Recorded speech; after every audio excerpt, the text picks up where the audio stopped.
சனாதனத்தை ஒழிச்சே தீர்வேன்னு சொல்லிட்டு கோர்ட்ல போய் நின்றுட்டு ஐயா நாங்க அப்படி படுத்தணும்ன்ற இன்டென்ஷனோடு நாங்க சொல்லலையா அப்படின்னு உருட்டின நீங்க இன்னைக்கு சட்டசபை லைவ்ல சனாதனம் ஒழிக அப்படின்னு சொல்லியிருக்கீங்க. அப்ப இந்த லைவ் அப்படியே எடுத்துக்கொண்டு போய் ஏற்கனவே 5 ஸ்டேட்ல வந்து கேஸ் பெண்டிங்ல போயிட்டு இருக்குது.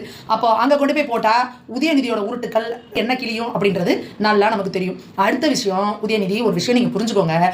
எப்பேற்பட்ட வீரன் தீரன் சூரன் மிகப்பெரிய கொடுங்கோளர்களாம் கூட சனாதனத்தை ஒழிச்சே தீர்வேன் நீங்க வந்துட்டு அவங்க ஒழிஞ்சு போனதுதான் வரலாறு. அவங்களுக்கே அப்படின்னா நீங்கெல்லாம் ஒரு ஜுச்சுப்பி, எந்த தகுதியும் திறமையும் கிடையாது.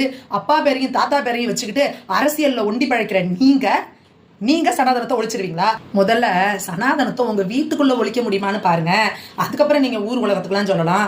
அண்ணாமலை அவர்கள் வந்து இந்த பிரச்சாரத்துக்கு வரும்போது ஒன்று சொன்னாரு, வீட்டில் பிஞ்ச செருப்பு இருந்தால் தூக்கி போட்டுறாதீங்க, தயவு செஞ்சு எடுத்து வைங்கக்கா, ஓட்டு கேட்டு வரப்ப யூஸ் ஆகும் அப்படின்னு சொன்னாரு. அதே தான் நாங்கள் சொல்றோம். இந்துக்கள் தயவு செஞ்சு பிஞ்ச செருப்பெல்லாம் தூக்கி போட்டுறாதீங்க, பத்திரமா எடுத்து வைங்க. மதமென பிரிந்தது போதும், இவங்கெல்லாம் மதவாத சக்திகள், நாங்கள் மதச்சார்பற்றவர்கள் அப்படிலாம் பேசிட்டு வருவாங்கல்ல, அவங்களுக்கெல்லாம் இந்த பிஞ்ச செருப்பை இந்துக்கள் எடுத்து வைங்க, நிச்சயமா யூஸ் ஆகும். நான் உதயநிதிக்கு ஒரு ஓப்பன் சேலஞ்ச் கொடுக்குறேன். அடுத்து உள்ளாட்சி தேர்தல் வருது, அடுத்து பார்லிமெண்ட் எலெக்ஷன் வருது.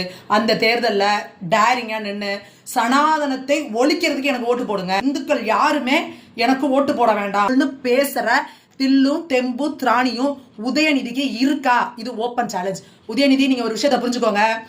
சனாதனத்தை ஒழிக்கிறேன்னு சொன்னதுனால திமுக தமிழக அரசியல் இருந்தே ஒழிஞ்சிச்சு அப்படிங்கிற வரலாற எங்களோட பிள்ளைகள் வருங்காலத்துல படிக்க போறாங்க. அதுதான் வந்து தமிழகத்தோட வரலாறா இருக்கும். உங்களோட வாய் திமிரால தான் நீங்க திமுக இந்த நிலைமைக்கு இன்னைக்கு உங்களை கூப்பிட உட்கார வச்சிருக்காங்க. இன்னமும் திமிர் தண்டமா நீங்க மேலும் மேலும் இந்துக்களை புண்படுத்திக்கிட்டே இருந்தீங்கன்னா நிச்சயமா கட்சிங்கிற ஒன்னே இல்லாம உங்களை காலி பண்ண போறாங்க. அது வந்து உறுதி.